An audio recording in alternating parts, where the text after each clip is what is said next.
চীনের বেইজিংয়ে বিজয় দিবস কুচকাওয়াজে president Xi Jinping, রাশিয়ার প্রেসিডেন্ট ভ্লাদিমির পুতিন ও উত্তর কোরিয়ার সর্বোচ্চ নেতা কিম জং উন এই তিন নেতা একত্রিত হওয়াকে বৈশ্বিক ক্ষমতার ভারসাম্যে নাটকীয় ইঙ্গিত দিচ্ছে। বছরখানেক আগেও একে অসম্ভব মনে হতো, এখন তা ঘটছে চোখের সামনেই। বিশ্ব রাজনীতির প্রেক্ষাপটে রাশিয়া ইউক্রেন যুদ্ধ, চীনের অর্থনৈতিক সংকট ও রাশিয়ায় উত্তর কোরিয়ার অস্ত্র সরবরাহ সবকিছু মিলিয়ে বিশ্বকে নতুন বার্তা দিচ্ছে এ তিন নেতার এক হওয়া। চীন ও রাশিয়া সীমাহীন অংশীদারিত্বের ঘোষণা দিলেও ইউক্রেন যুদ্ধ নিয়ে অস্বস্তি স্পষ্ট শি জিনপিংয়ের। অন্যদিকে কিম জং উনের অর্থনৈতিক সাফল্য অনেকটাই নির্ভরশীল রাশিয়ায় অস্ত্র বিক্রির উপর।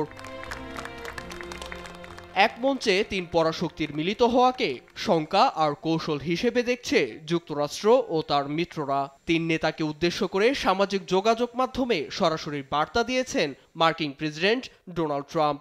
দ্বিতীয় বিশ্বযুদ্ধে জাপানকে পরাজিত করার ক্ষেত্রে যুক্তরাষ্ট্রের ভূমিকার কথা চীনের প্রেসিডেন্ট শি জিনপিংকে স্মরণ করিয়েও দেন। কটাক্ষ করেছেন চীন, রাশিয়া ও উত্তর কোরিয়ার ঘনিষ্ঠতাকে।